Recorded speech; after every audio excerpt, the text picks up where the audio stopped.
Today on the Wildlife Family. Well, you know those weird black lines that are on all the stuff at the grocery store? Well, I'm gonna find out what they're for. And my mom's gonna tell me where flowers get their colors. And Grandpa's gonna clue me in on why astronauts float in space. Uncle Micro's gonna explain why our arms and legs get all tingly when they go to sleep. My leg's gone to sleep. And Grandma's gonna tell me why it rains. Whoa, this is gonna be so cool! Come along with me and meet the smartest family in all the town. The Wildlife Family. Mom can make it plain to see that what goes up eventually comes down. The Wildlife Family. Come and meet the Wildlife Family. We got a lot of real know-how. Grandpa knows a lot about flying. Ask him and he'll show you now. Why do airplanes fly? When I land, I'll tell you why. Meanwhile, there's a dragon making some kind of a potion in a vat. The Wildlife Family. And Grandma's no stranger. She can teach you all the dangers found in that. The Wildlife Family. Next is a mechanical marble pie. I know copy kind of guy. Maybe he can show you the answer now. If you want to take a look inside. Everybody's in a lather. Rushing, wondering what's the matter. Every person hears a cry. He rushes to the baby side. What's the deal? What could it be? Just on the Wildlife Family. Why? You have seen nothing like this. With these two guys you can't miss. You wonder what's inside you. These are just the guys to guide you. Come on, let's go. Let's go, let's go. These guys are in the know. Micro and Scopo.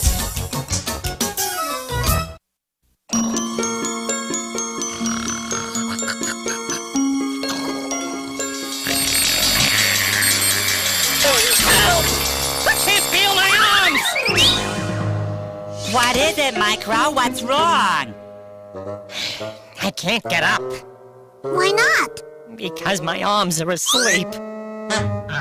Why? What were you doing? Sleeping. But why did your arms go to sleep? When I slept on my arms, I cut off the circulation.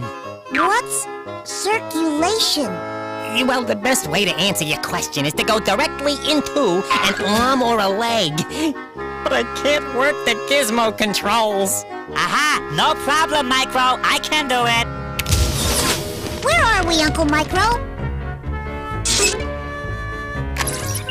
I would say we're in a human arm. Huh. But that looks like a leg bone. Look, we're in Grandpa Maddox's leg. Good. We shouldn't get into any trouble here. We're just underneath the skin. You see that nerve ending? That what? That thing that looks like a tree with branches going into the skin. There are millions of nerve endings under our skin. See? When something touches the skin, the nerve endings send a signal. The signal travels through the nerve, along the nervous system, through the spinal cord, and all the way to the brain, where the information is processed. Those weren't very big signals. That's because something small touched the leg. Now, if something big touched the leg or hit it... Like that? Oh, you just knew that would happen, didn't you? But you still haven't explained why our legs go to sleep. I was just getting to that. Now then, our whole bodies depend on blood to work properly, and that includes our nerve endings. You see, blood flows through veins and arteries. Think of them as garden hoses. You see, if an artery gets kinked, like this one... I get it. The blood supply is cut off. And that means the nerve endings don't work properly. Hey, what do you think you're doing? My uncles are making a point. I got your point right here, pal. No blood flow, no sensation. How do our arteries get kinked? Well, sometimes we sit in a chair too long. Or sometimes we, fall asleep on our arms. Now, the nerve endings in Grandpa Maddox's leg should be going to sleep.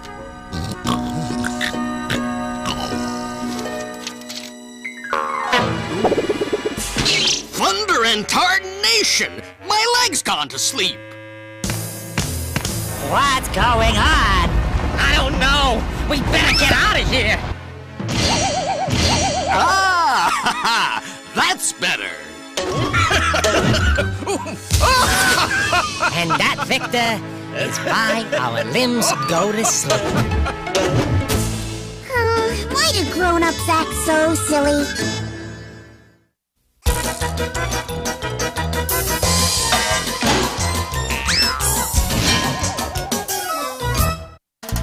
Hey, the questions that you have are not too serious. The animals and plants are not so mysterious, so have no fear. Everything will be made clear. Vanilla, Quake, and Quack are here.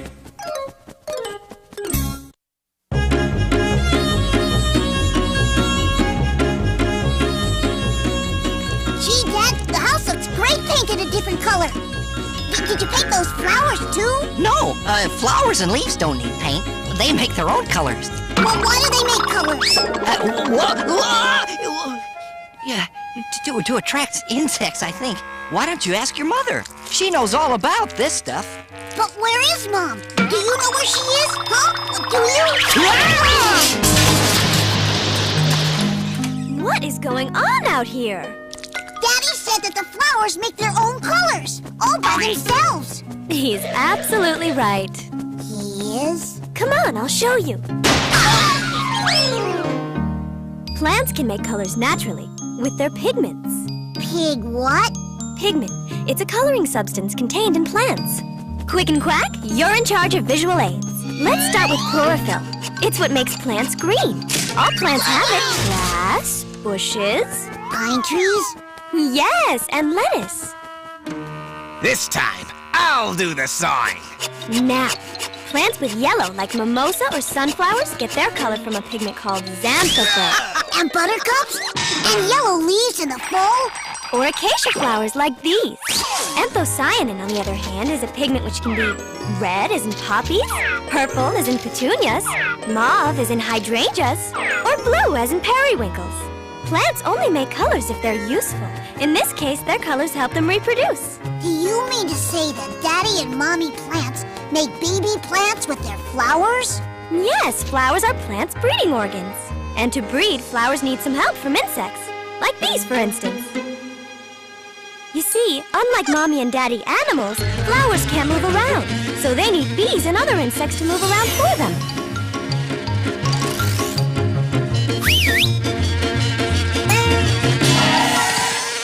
The flower attracts the bee with the bright colors of its petals, guiding it sort of like an airport runway guiding a plane. The bees are also attracted by the nectar, which they take from the flower and use to make honey. And on its way to the nectar, pollen sticks to the bee's body. Can you see it? The red dust, there. But I thought pollen was yellow. Yellow, white, even blue. It depends on the flower. When the bee is lured to another flower by its colors and strong smell, it carries the pollen along with it. The pollen from the first flower enables this flower to become fruit. And flowers go to all this trouble just for insects to bring them a handful of pollen? That's right, it's called pollination. Once pollinated, flowers don't need to attract insects anymore. So their petals wither and fall off, and they lose their pretty colors. What remains of the flower grows into fruit, and the fruit in turn produces seeds, and the seeds sprout and eventually turn into flowers themselves. But that's another story. Have I answered your question, Victor? Yes, but I have a few others. Why are matrices used in optics? What was Thelonious Monk's influence on jazz? Is it correct to say that Tennessee Williams studied the extremes of human behavior? What was the central flaw of the Articles of Confederation?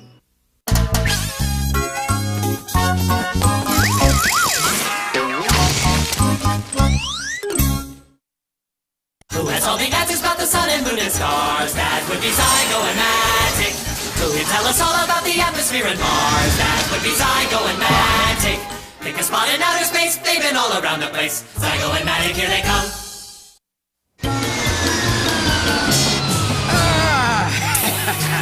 Home at last. And not a moment too soon. Now I know how a balloon feels. Zygo! Grandpa Matic! Hey, what's the matter with you? We just got back from outer space. And we need to get used to walking again. Walking? What's so hard about that? Normally nothing. But we sort of got used to floating. Wow! I want to see you float. We can only float in space. But why do you float in space?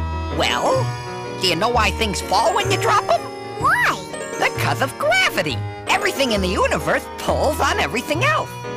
The larger the object, the more powerful its pull. That's called gravitation. The Earth, of course, is much larger than we are. So, when I jump up...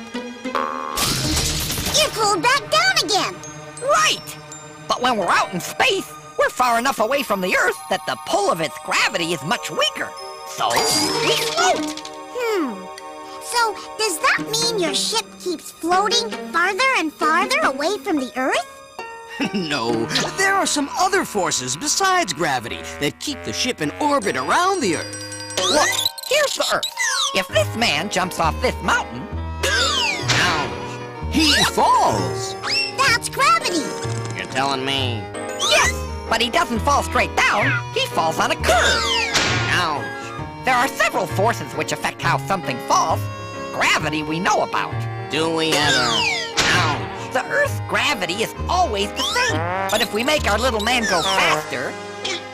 Must we? Ow! He lands further away.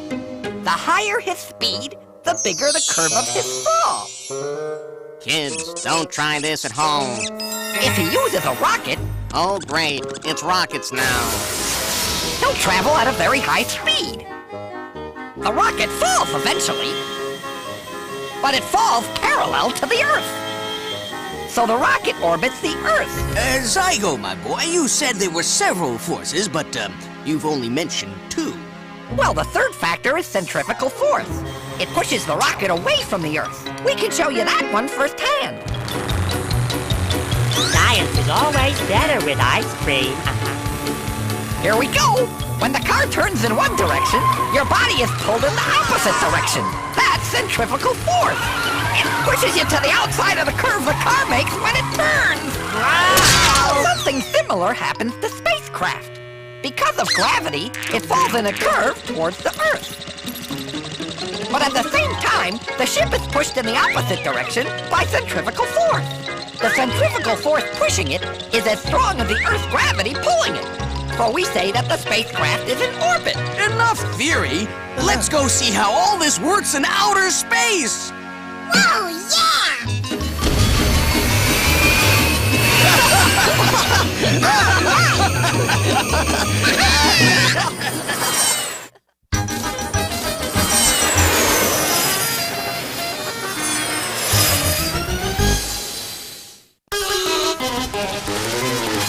Have you ever wondered why the salty oceans, lightning, thunder, what the Earth is like down under? Why there's wind and snow and rain? Let Earth and basalt explain.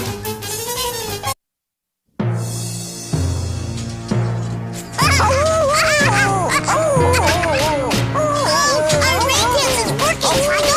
Come on, keep it up. How about you howl for a while, and I'll bang on the trash cans. What's the matter with you, Zygo? Don't you know enough to come in out of the rain? You bet I do, but I was overruled by the little rainmaker here. Oh, this is great! It's really pouring now. I'll say it is. Let's get back into the house before we have to swim for it. Grandma, we made it rain. Well, it takes more than some noise and a screwy dog to make it rain. It does? So why does it rain? Well, first, you have to understand a couple of basic things about water. When water gets hot enough, it turns into a gas, steam. Then as it cools, it turns back into water. It looks like a raindrop. Oh, you catch on quick, Victor. Rain? In here? Oh, Victor! Whoa! Let me hold your umbrella for you. And when you're not around, Grandma, how does it rain? Oh, pretty much the same way, but on a much bigger scale. Come on, I'll show you. Most of the Earth's surface consists of water. Like oceans, lakes, and rivers? Right! Can you guess, Victor, what happens when all that water gets heated up by the sun? It turns into steam? You've got it! This process is called evaporation. The steam, or water vapor, rises into the atmosphere. And as it rises, the air cools it off. When it gets cool enough, about 41 degrees, Fahrenheit? thank you, the water vapor changes back into droplets. That's called condensation. Is that when it forms clouds? Very good, Victor. That is exactly right. Steady.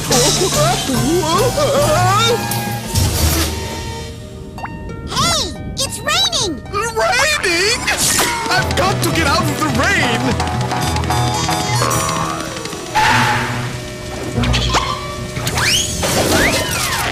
Too bad it's not going to do him any good. The rain is going right into the ground! That's right, Victor.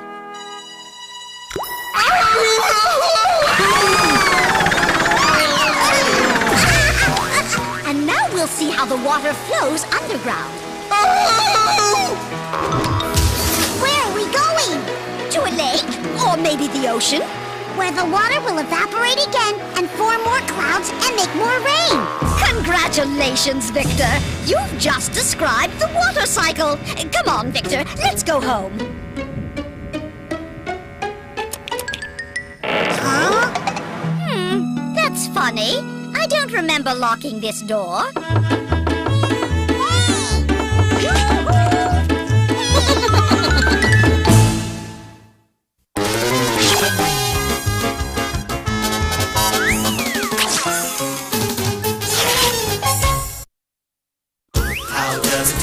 How does it do that? Max is the one with the electronic knack. Machines are his thing, so don't go berserk. Max on the job, you'll find out how they work.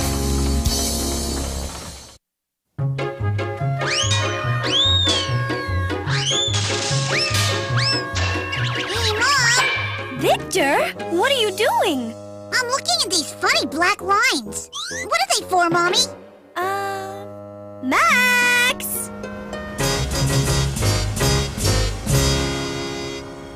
But I don't want to go shopping. I just want to know what the funny black lines are for. Well, Victor, those lines make up something called a barcode. They're sort of like name tags for groceries. Oh, they don't look like name tags. How do they work? Very simple. The way these bars and spaces are arranged forms a set of numbers. Each product that you see has its own special set. You can see the numbers here. The first number tells you where the product was made. This one starts with a 4, so it was made in France. If the first number was a 0, you'd know it was made in the USA. Okay, the barcodes contain important information about the products, but I still don't understand how they work. They're actually numbers that can be read by a computer. They sure don't look like numbers, Dad. That's because computers process information a little differently from the way we do. Computers use binary language, which is made up of different combinations of 1 and 0. In a barcode, the thin lines and spaces stand for 0, and thick lines or spaces stand for 1.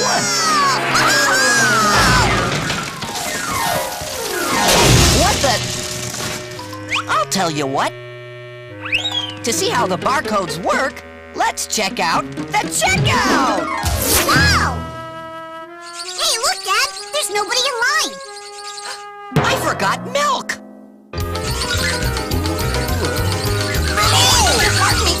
Excuse me. Oh! Got milk? Bye-bye! Ah! It looks like we'll have plenty of time to explain how the information in barcodes gets decoded. First, the check stand fires a laser beam at the barcode. A laser beam? Wow, cool! I'll never join you, Max Vader! I am your father, Victor Skycrawler. Oh, yeah. Could I get a raise in my allowance? Victor, this is no time for daydreaming. Now, where was I? Oh, the check stand runs a laser beam over the barcode. The black bars absorb the light, but the white spaces bounce it back to a detector that's connected to a computer in the cash register. And the computer turns the barcode into information we can understand. Quarter apple juice, $1.75. Pretty neat, huh? Imported Camembert, $8.42. 13 gallons of milk, big screen TV, washing machine, lawnmower. Your total is $53,425.89. Will that be cash, check, or charge? Victor, did you put some things in the cart without telling Daddy? XYY, 39 cents. Well, I was just shopping, Dad. Just like you. I just needed to demonstrate to my son how barcodes work. Thanks for your help. We'll just put this stuff back on the shelves now. Bye-bye. What took you so long?